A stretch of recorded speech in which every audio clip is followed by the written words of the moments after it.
really close to my heart. Fantastic. And yes, you've done the Missa Solemnis. That's fantastic. And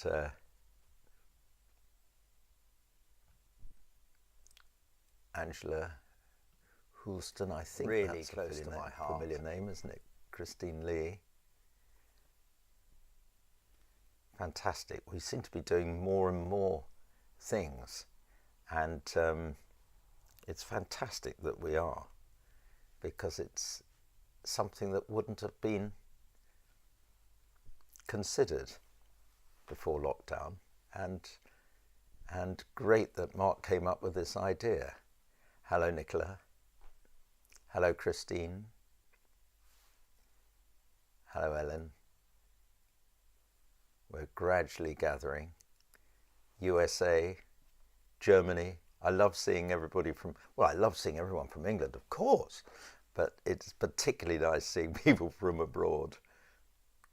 Edenbridge in Kent. That's not abroad, but it's not London. Isle of Wight, that's getting there. Dorset, excellent. Thailand, wonderful. And any more? USA again, Massachusetts. My brother is head of math at Brunswick College, and he's been over in America for years and years now doing that. My little brother.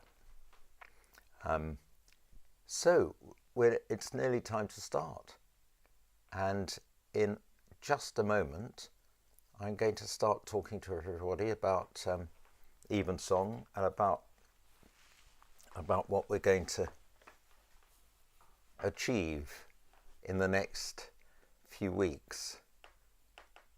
Let's see, more from, just see any more. York, yes, no, nothing wrong with York. Saudi, brilliant. Philadelphia, Cambridge, UK, great stuff. I love reading these places. Bangor, Northern Ireland. And then Northern Ireland, spelling it Helloooo. Is that how you pronounce it? Hello. Wirral, good. Isle of Wight again. Oxford. Oxford's very pertinent in talking about Evensong, as you will see if you don't already know when I explain it. Glasgow, Teignmouth.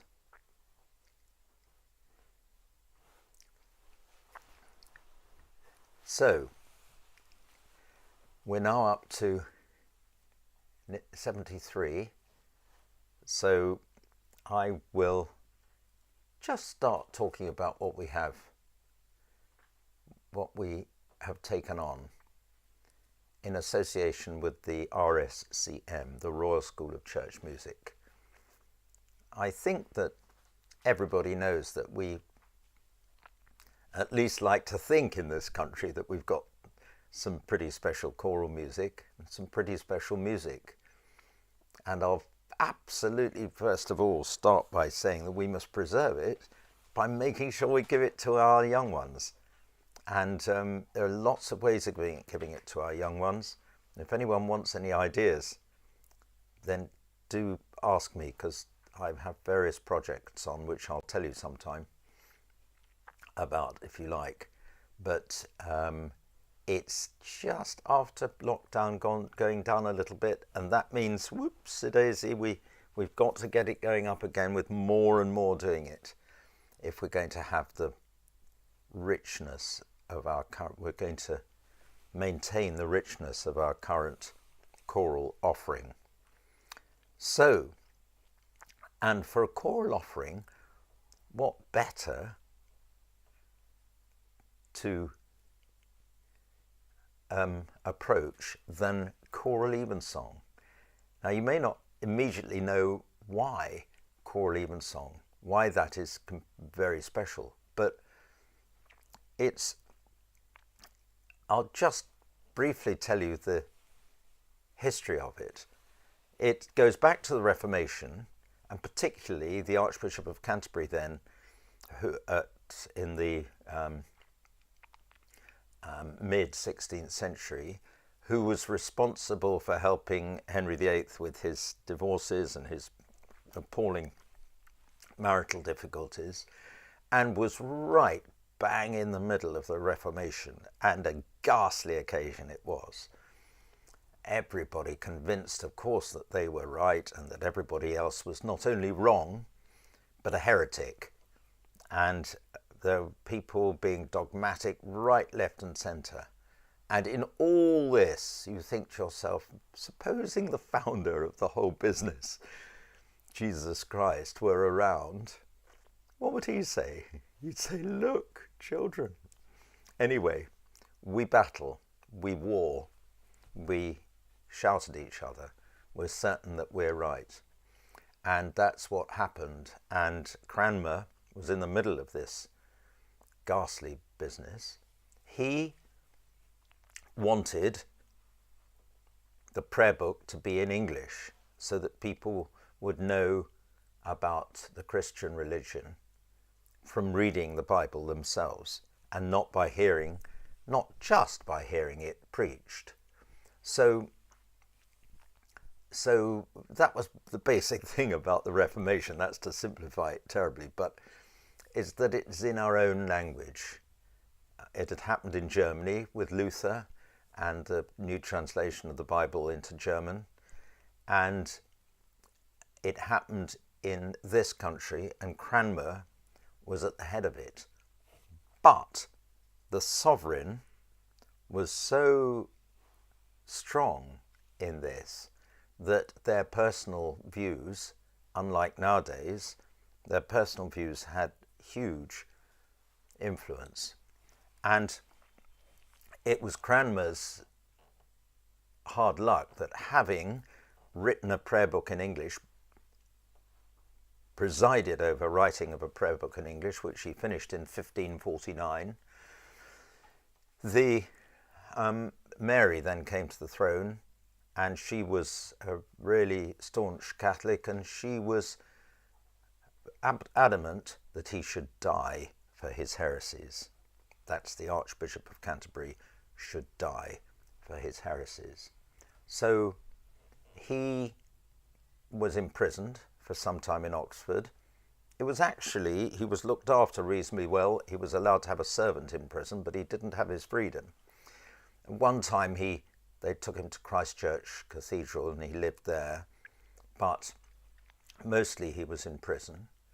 And then after that, he said, I'm going to recant.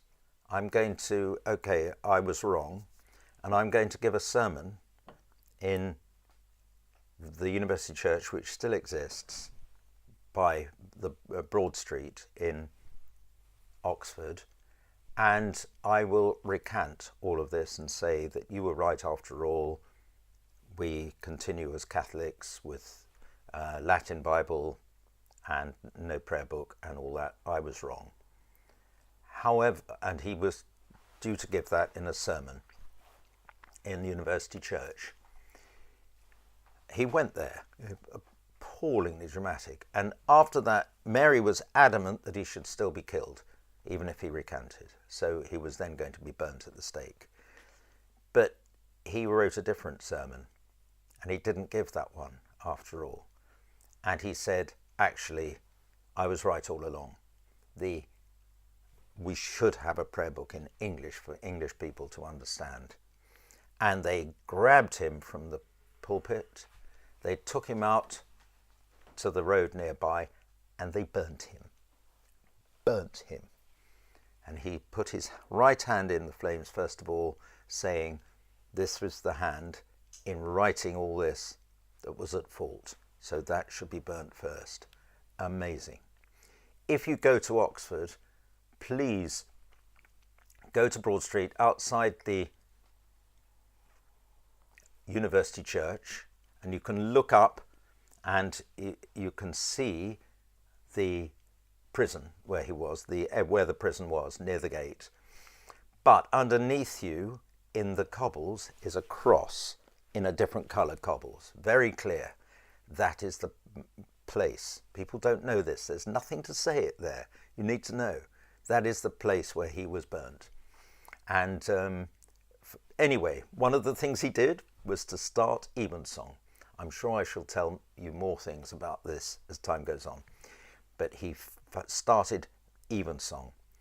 The old Catholic rite of Compline, lovely, beautiful old service, and Vespers, again, beautiful old service, he combined them together and made Evensong.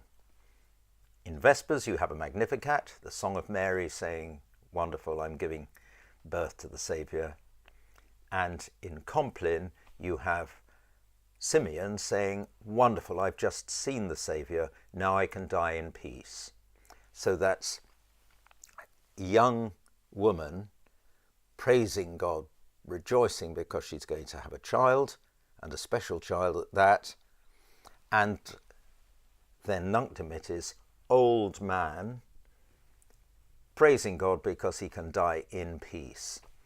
And dying in peace, having had a good life, is something I've been concerned with recently because of doing the Brahms Requiem, which I'm sure some of you will know very well.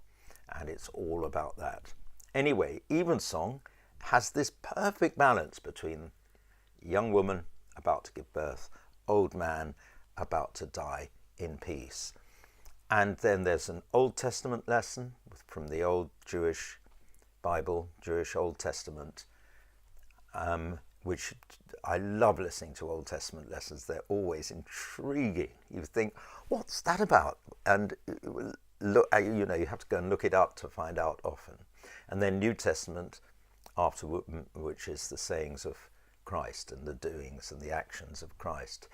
And the wonderful thing about Evensong is everybody says you don't have to be a Christian, you don't have to be a card-carrying Christian to go to it. Just go to it. It's a wonderful occasion and for everyone to go to. And I think this sort of sums up what the whole business is about, just being able to go and enjoy it. And a bit later, we'll get on to some music in a minute. But actually, may I just tell you one more story before we get on with it? I was in a taxi in Manchester, doing a choir thing with Gareth Malone, and there was a Sikh taxi driver wearing a turban and took me from the station, and I got talking to him about what music he did in temples and things, and we had a lovely conversation about the music we did. And he said, as I got out of the taxi and paid him, he said, by the way, the God who brought you into this earth and will take you away is the same God who brought me into this earth and will take me away.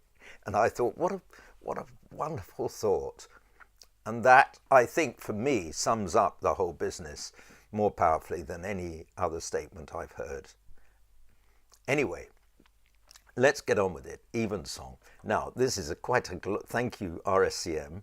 This is quite a glorified Evensong, because here, I've got here a prayer book. This is what was made in 1549. Not this one. This is much newer.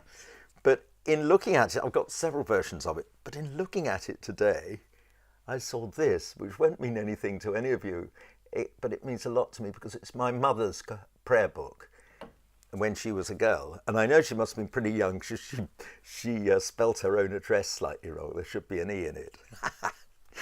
Anyway, I've never seen that it was my mother's prayer book before. And here it is, and it spells out exactly what you do in Evensong. And this is where it all comes from. So, and I'll be saying more about that. But the basics are without hymns, without nearly so many prayers, with just one anthem, and not really with hymns, but one can add them on, particularly as the occasion becomes more and more special. Right, so we all have our booklet, don't we? And and which is so expertly made for us by, oh look, there's my name on it. I have to put my name on anything because it's got my markings in it. And we've all got this, haven't we, for Music Sunday, and published by the Royal School of Church Music. And we start with this wonderful hymn. And the hymn is by, the words essentially are by St. Francis of Assisi. And he is Assisi, I should say. And he is another hero of mine, St. Francis, a great man that everybody loved. And I've got a book about him somewhere, which I shall show you later. And it's one of the most moving books I've read. Anyway, he wrote these words. And if you're good later, I'll tell you another story about a couple of verses he did. Anyway, I see someone who hasn't got the booklet. I think that's okay. You can get hold of it somehow, and Mark will tell us. You can join in as much or as little of this as you like. As you go through it, you might think, when we get to the psalm, you might think, oh, that's far too complicated. That's absolutely fine. Listen to the professionals who beautifully do it on this, on the recording. And you don't need to join in. You may just like to join in the hymn. You might just like to join in the first and the last verse of the hymn. The Magnificat and Nunc Dimittis are straightforward. And there's Zadok the Priest at the end, which is such a wonderful anthem. And I'll tell you about that when we reach it. So, all creatures of our God and King. Let's just hear a tiny little bit of it, shall we? And I just put my headphones on in order to hear the hymn. Played by Richard Gowers in St. Gabriel's Church near here. Lots of you will know Richard Gowers. I know him very well because I taught him at school at Eton, and he has been my assistant as organist at the Old Royal Naval College Chapel in Greenwich. And while I mention that, do come please to Evensong on a Monday evening. We do Evensong there, Monday evening, 5:30, in that beautiful Wren Chapel right next to the river. You can get there by boat, Greenwich, Thames Clippers, now called Uber boats, and every Monday. But you could also find out in Evensong nearest you by going to choralevensong.org, choralevensong.org, which is a wonderful organisation which I have the privilege of being the chairman of, and it simply exists for that website, so you can find the Evensong nearest to you. So choralevensong.org, and you can go and hear Evensong and go and be part of it. St Paul's Cathedral, Westminster Abbey. Yes, you can go straight into Westminster Abbey, straight in, right up to the front area, and get there early, be near to the choir, and hear some first-class singing, both St Paul's and Westminster Abbey. Southwark Cathedral, and there's, if you want to hear Vespers, you go to Westminster Cathedral, the Catholic Cathedral, and you can hear what became Evensong afterwards. Again, beautifully sung. And anyway, lots of people saying nice things about Richard. Yeah, I'll tell him. He's a great character, and very, very good musician indeed. So let us listen to just a little bit of All Creatures of Our God and King. And I'm pleased to say that, of course, the tune is by Vaughan Williams. Ralph Vaughan Williams, one of the heroes of English music. Fantastic. Did so much for English music, not least in the English hymnal. But on the radio the other night, I heard 2 symphonies by him. Did you hear those on Radio 3? Stunning work. Really, I mean, you don't tend to think that Vaughan Williams is going to write really good symphonies. You listen to them. Wonderful. Here we go. I'm finding my recording of the first hymn. Here we go.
Okay, I'll stop it there.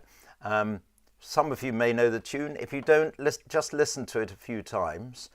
It's slightly complicated unison and harmony.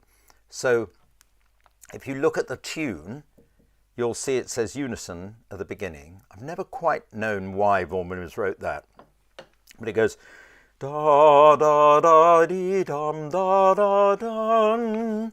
Dum da da dee dee dee, in unison, all doing the tune, in other words. And then, when we come to "Oh Praise Him," Alleluia.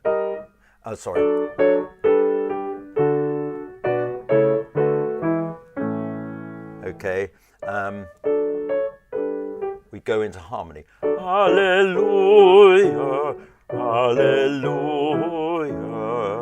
Okay, or tenors, Alleluia, Alleluia. Then we go back to unison.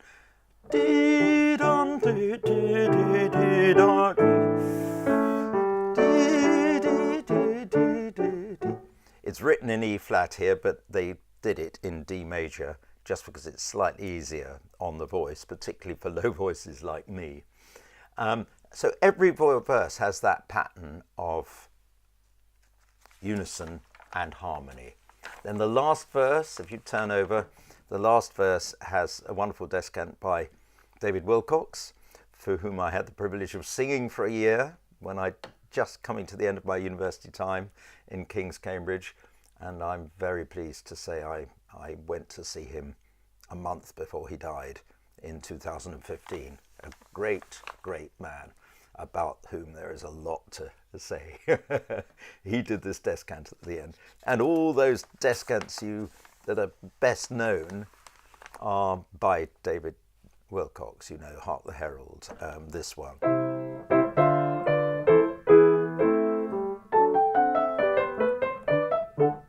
Those ones, they're all by David Wilcox. Then we have, after that, we have In Parce, which is an introit. And the introit just means the little piece we do at the beginning. Now, once again, you can either sing none of this, or you can sing all of it, or you can just do what is called the polyphony. In other words, the four parts which go, which alternate with the plain song, which is ancient unison singing. So, for example, in ipsum, this is on page 8. Domia et requiescam. And you'll find the little breaths are just when there is a bar line. It may be a kind of half bar, just spanning half of the stave.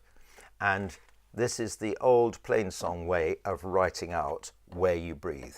A big breath is a large bar line. A little breath is a little one, like that. Okay, a quick one. And so we'll be going through that in detail as time goes on.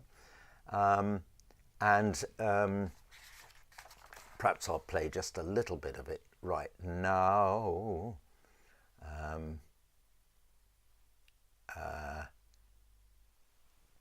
Here we go. In Parce. Here we go.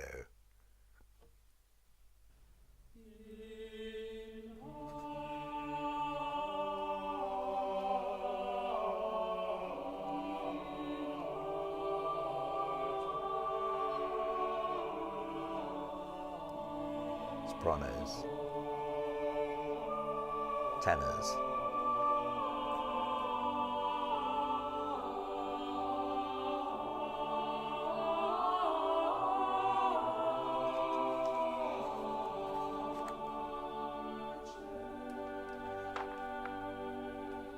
Then plain song, breath.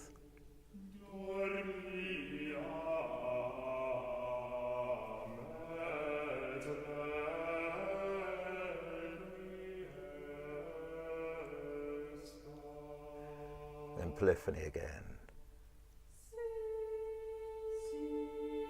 Okay, and I'd love to go through all that, but we're just going to have a taste of it now.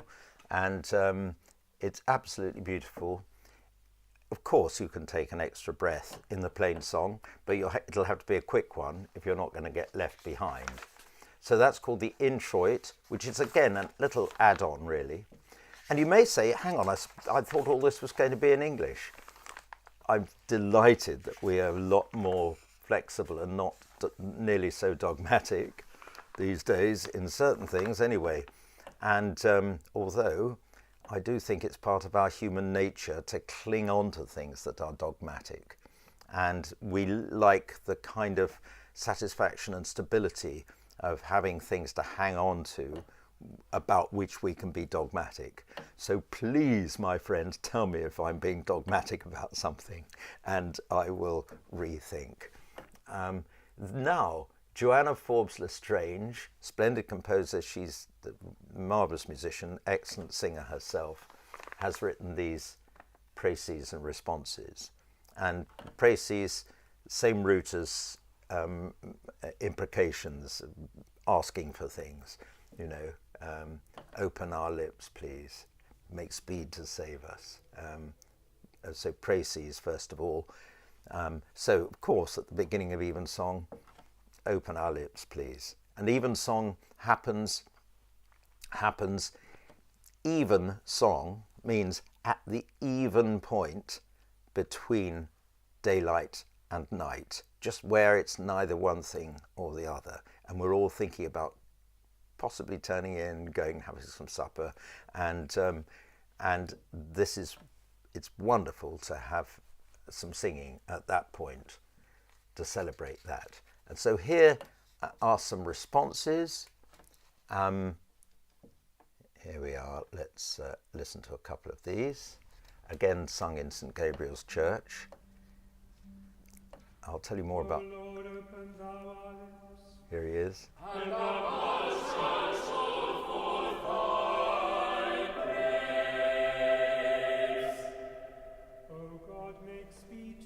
He ends on that note, so in we come.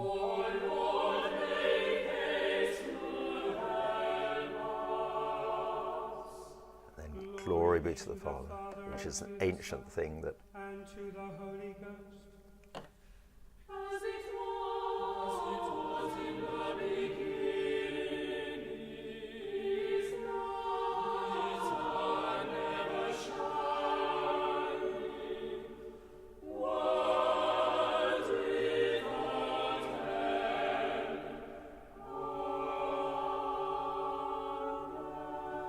And so on, and then praise ye the Lord's name be praised. Good. And so that's the response. That is an essential part of it. Then we get another hymn, which isn't an essential part. Well, actually, we get a reading first of all, and then and a hymn, and then the Magnificat after that. So here is the hymn. Come Down, O Love Divine. And again, it's by Ralph Vaughan Williams, or Rafe Vaughan Williams, I think. He pronounced it wrongly, of course. Come Down, O Love Divine. Once again, in unison to start with. This is just a sort of convention we have. There's no reason we should do it like this, but we all start singing the tune. Come down, O love divine, seek thou this soul of mine, and visit it with thine own ardor glowing. O Comforter, draw near, within my heart appear, and kindle it thy holy flame bestowing. Oh, then we go into harmony. So bass is, oh, let it freely burn. And tenors, oh, let it freely burn, till earthly passion, and so on. Okay, and so that's that hymn. We have a reading, the first reading, and another thing I love about the balance of Evensong is the first reading is Old Testament, and New Testament, and the second reading is New Testament. That's a lovely balance. I'm sorry, I missed out the psalm that we would have. The psalm comes. The psalm comes after the responses. So you will have a psalm in your second volume. And so let's just have a look at that psalm, shall we? Here we go. Booklet 2. And you may know that there are, in the book, in the Psalter, 150 psalms. And this one is 149th, so it's the second one from the end. And it's, "O sing unto the Lord a new song." It is likely that this psalm was written for a new celebration, a celebration about something something wonderful which had happened. It could have been a victory against their perceived enemy. The Israelites' perceived enemy. It could be something like that. It could be the end of a drought or something. Here is the chant.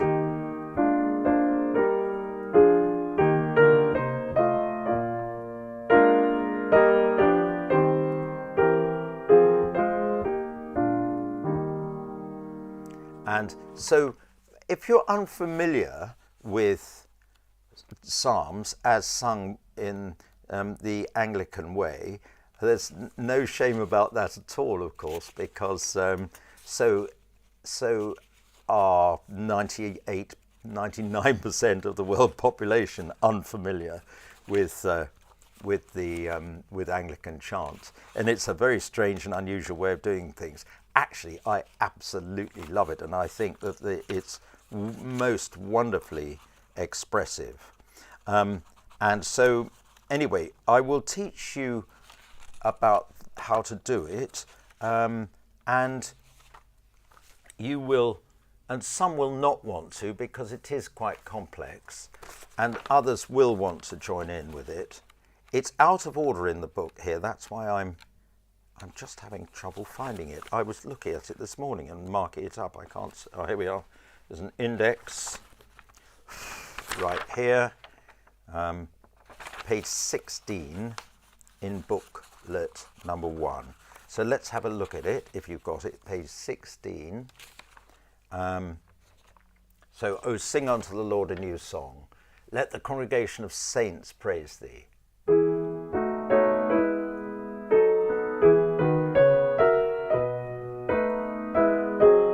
And we do it all in harmony.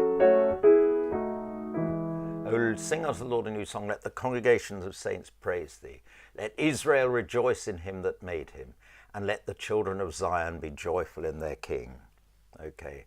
let them praise his name in the dance. There's lots of talk about dancing, and you'll see from the amazing first lesson a story about everybody coming out in fine linen with cymbals, harps and lyres, standing east of the altar with 120 priests who were all trumpeters. That's what it says in the Old Testament. And the wonderful thing about it is you keep learning new things about it that one hasn't seen before. So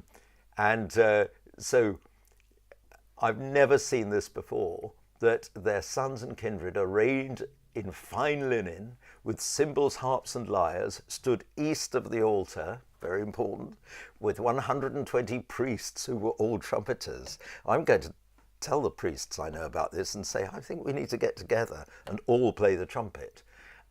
It's in the Bible. You really need to. It was the duty of the trumpeters and singers to make themselves heard in unison in praise and thanksgiving to the Lord.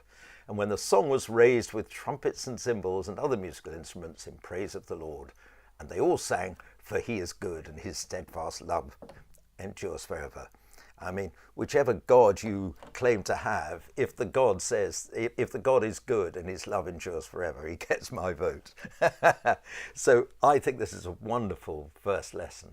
And we're singing about it. Then verse 5, I'll just say this, let the saints be joyful with glory, let them rejoice in their beds, which is slightly strange, but actually it could mean in those lovely couches you have when you have a special dinner to celebrate something, you're given special comfortable chairs, not the normal benches which you eat on in the sort of eating mess hall or whatever it is, but beautiful comfortable chairs. So that's possibly what they're doing.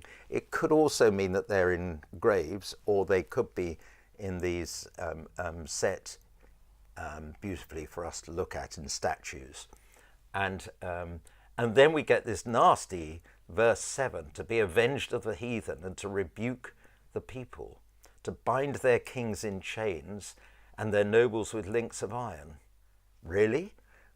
We get the rough with the smooth in the Psalms, and there are some horrible verses of Psalms. And I like to think that we sing these things because all of these emotions are present in ourselves in a way. Anyway, more of that later. And it's just good to feel them and understand them and acknowledge them. And in so doing, we overcome all sorts of things that we'd prefer not to see in ourselves. That's how I see it anyway, the Psalms. If you look at it, I'll just very quickly tell you how it's constructed. Page 16. Oh, sing unto the Lord, then there's a little apostrophe. So that means you go, oh, sing unto the Lord, and then you change the notes. New. And look, those two chords are surrounded by a bar line. So new. So it's, oh, sing unto the Lord a new song. And then next chord, let the and there's an apostrophe, of, and then apostrophe, saints, apostrophe, praise him. Let Israel rejoice in, apostrophe, him that made him. And let the children of Zion be, apostrophe, joyful, apostrophe, in their, apostrophe, king. So the chant goes, la, la, bar line, la, bar line, la, double bar, la, bar line, la, bar line, la, bar line, la, double bar, okay? And the words go effectively, oh, sing unto the Lord a bar line, new, or apostrophe. Oh, sing unto the Lord a bar line, new, bar line, song, double bar. So it just have a look at it anyway. If I'm talking gobbledygook, I like that word, gobbledygook, and have a look at it, and you'll be able to work it out. Listen to the choir doing it. Please don't sing the psalm if you don't want to. But it is pretty rewarding, and it's a lovely thing to do.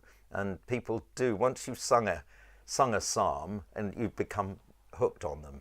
I certainly am. I absolutely love them.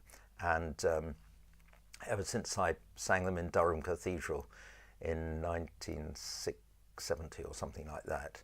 I had the privilege of singing in Durham Cathedral for 2 years, and was able to sing most of the psalms there, because they're distributed over the days. Anyway, psalm, then there's a reading, and then we have now good old Stanford, amazing Irishman,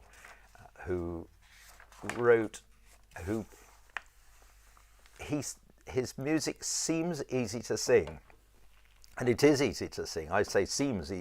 His music is straightforward, and yet it's written with consummate musicianship and understanding of harmony, and so it really works very well. He was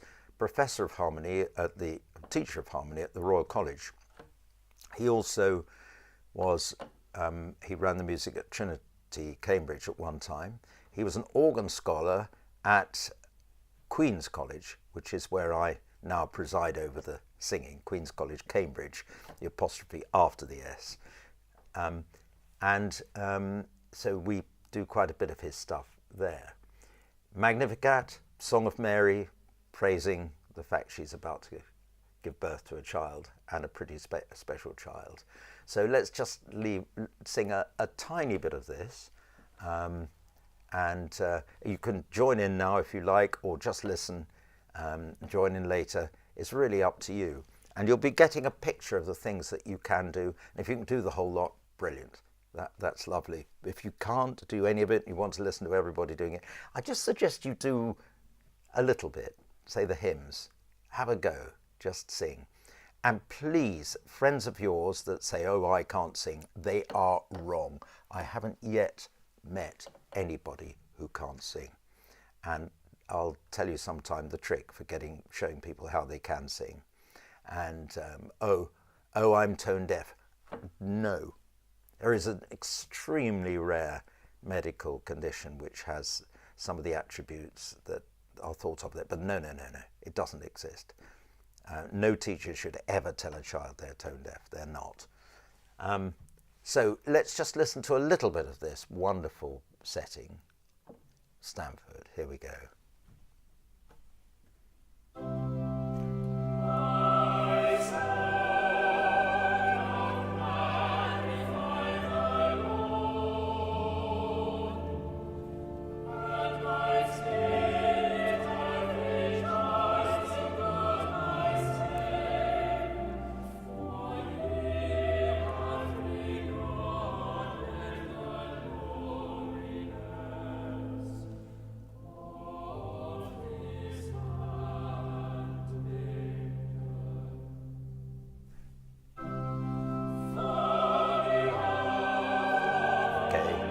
I'd love to carry on, but let's just leave that for the moment. Have a look at it, listen to it.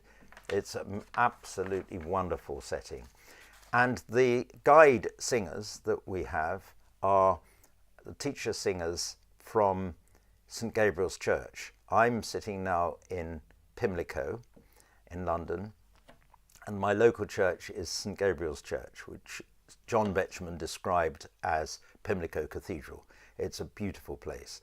And the vicar and I started a thing called the Pimlico Musical Foundation, which is to get children in all of the primary schools in Pimlico singing.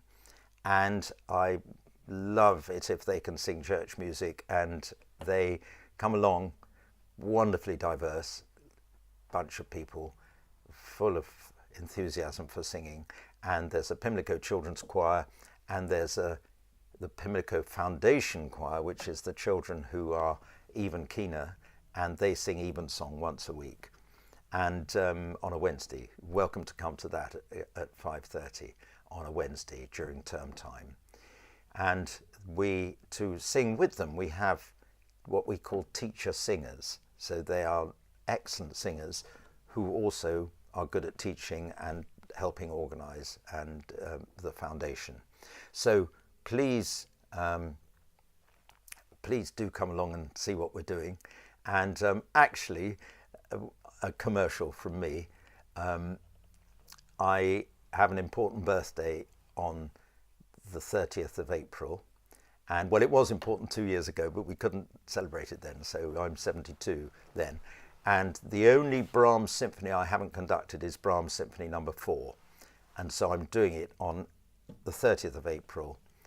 I hired myself an orchestra, and we will do Brahms' Fourth Symphony. But in the first half, we'll do the Fauré Requiem. So if you come up at 3:15, you can join in the Fauré Requiem. If you want to just come and listen to everything, including the Brahms Fourth Symphony, it's 5:30. And so I do hope you might do that. It's St. Gabriel's Church, and you can get tickets online for it if you like. Anyway, lovely. Then we have the New Testament reading, and then we have the Nunc Dimittis, the Song of Simeon, and the second lesson is lovely. Be careful then how you live, not as unwise people, but as wise, making the most of the time. Brilliant. Then Nunc Dimittis is absolutely beautiful setting this. It just gradually develops very cleverly and harmonically, and leads beautifully into the Gloria at the end. Glory be to the Father. I'll leave you to listen to that. But as you listen to it, just think where it's going. It's got a wonderful sense of direction, which you will be able to understand if you listen to it. You will hear it, and I'll explain it more thoroughly when we go through it. Then there are two anthems, one by contemporary English Tom Hewitt Jones, and that's on page 48. So that's booklet number 2, page 48. Let's have a quick look at that, shall we? Page 48. So there's quite a lot of music in this service. It's about the biggest one could devise. This is the anthem. And of course there's that famous thing which they wrote in the in this prayer book. In choirs and places where they sing, there followeth an anthem. And I've seen it written in this, there followeth an anthem. So even the anthem you don't have to do, it's not part of Evensong necessarily, but everybody does. So here we go, in our service. Let's just find that. Here we go, Tom Hewitt Jones.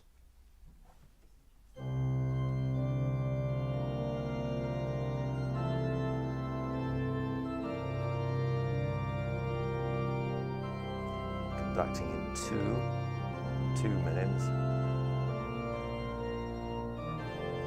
And one.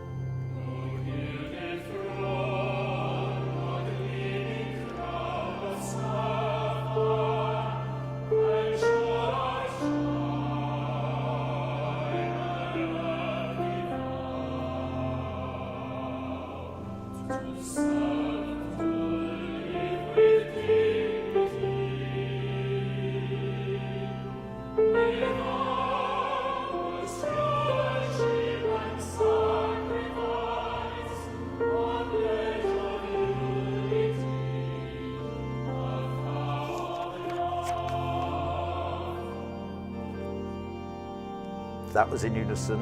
Now we go to harmony.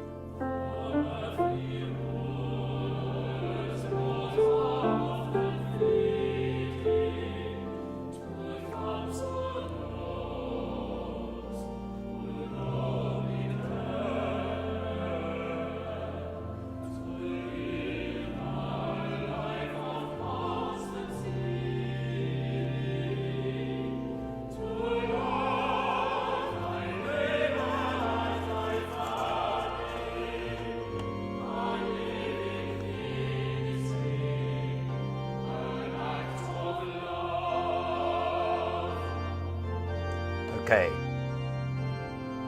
I would love to go further through that right away, and we will when we do it with the separate voices and the separate practices we have. In the meantime, let's carry on. There is a hymn after that, the final hymn, which is For the Fruits of All Creation. Now, For the Fruits of All Creation, the tune, East Acklam, is written by, let's just find it, by the great old organist who lived till the ripe old age of, I think it was 104, and only died very recently, Francis Jackson. And he was organist of York Minster and New Bairstow, who died in the 40s, and was a lovely old man, extremely good musician, very good with the choir indeed. And I met him once one Sunday morning I was staying with a friend in York, near York, and he was playing the harmonium for his local village church. Wonderful. And anyway, so he's written the tune for the fruits of all creation, and it's a lovely tune, and probably most people won't know it, so you'll need to listen to it several times in order to get the hang of it. Now, one of the great, then there's blessing and dismissal after that. One of the great pieces of church music which has come down to us, of course, is Zadok the Priest. And most people know it and love it, and lots of people have sung in it. It's got a mixture of straightforward, good, splendid stuff and really quite complex bits. So we've come up with a system for everybody, with a simple system for everybody to be able to sing this. So Zadok the Priest is, it was commissioned by George I for George II's coronation in 1727. And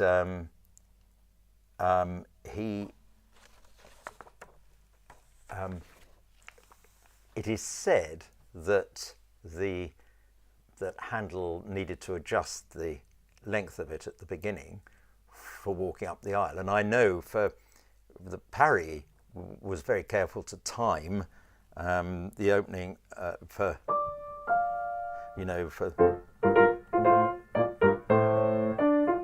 I was glad he timed very carefully, of course, how long it would take to go up Westminster Abbey for the coronation. And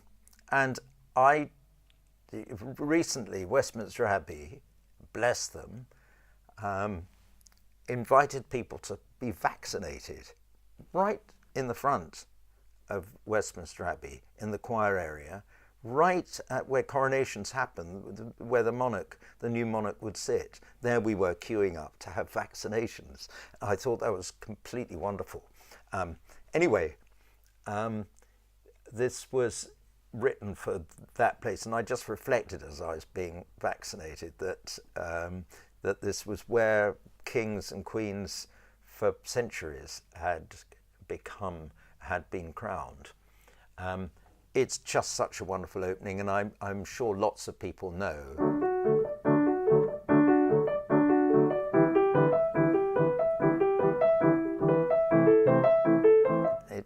He manages to get that feeling of suspense absolutely beautifully. And there's a wonderful moment in the middle of it, which I always wait for and always sends shivers.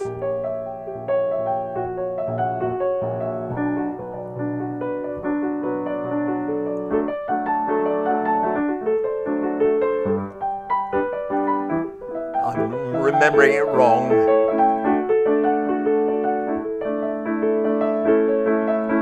And then Zadok the Priest, in we all come.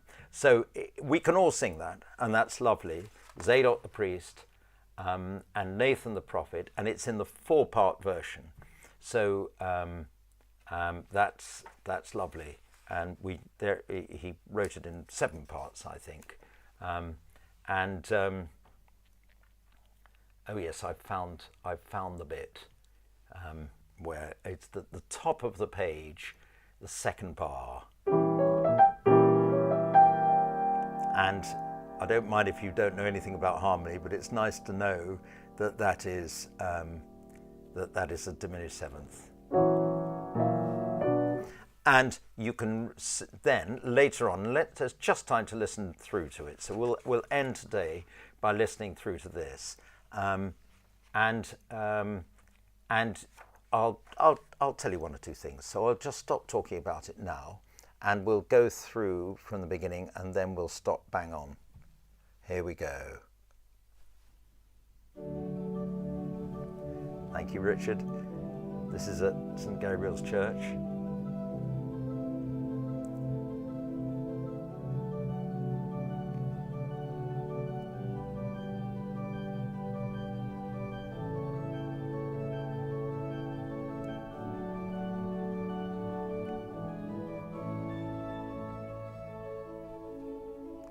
Start again, but in a different key, in what's called the dominant key.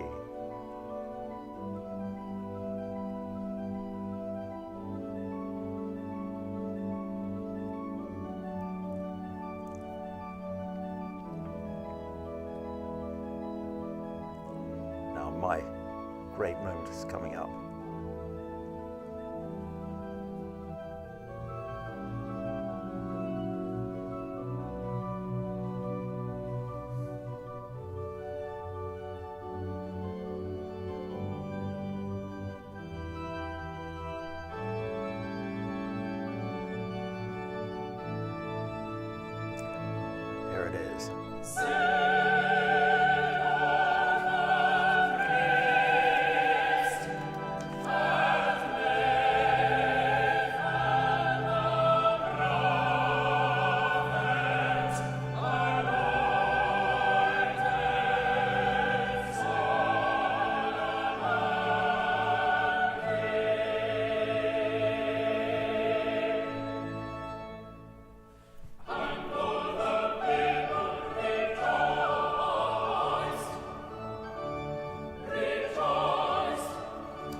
Now those semiquavers there are ones I suggest that some people may want to leave out, the basic ones there. Some will love it.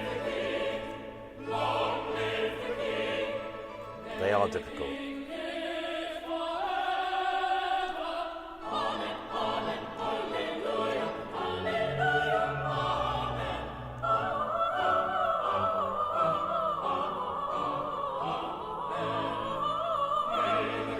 Sopranos divided in 2.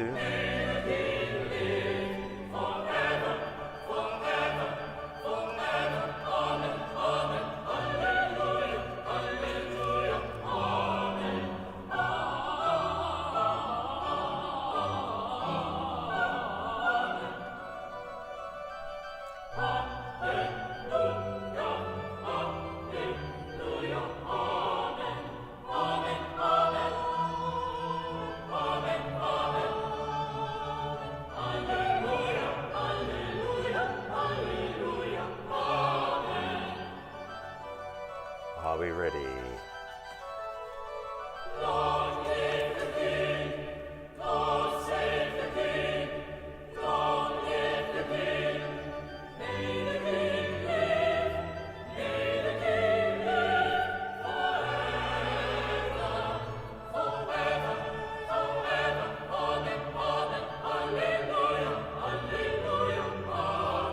organ's turn. Go it, Richard. Basses.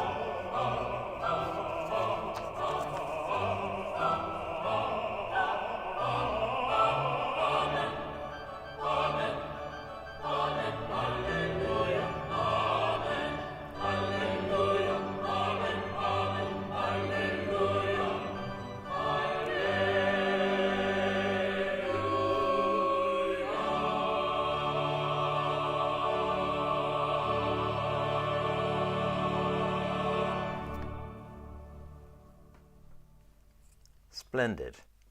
There we are. Well, as you can tell, I'm sure, I really think that Evensong is one of the greatest inventions of this country, and just astonishing that it was invented as part of the Book of Common Prayer by this wonderful Thomas Cranmer. And let me just hold up his picture on the front of this lovely book of him. Here he is.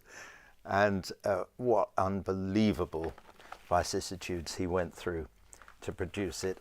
There's the prison where he was towards the end of his life, and you can see it. And I think this is one of the greatest inventions of this country, and just a wonderful service at the end of the day. In fact, not long now until the appropriate time. So lovely to see you all again.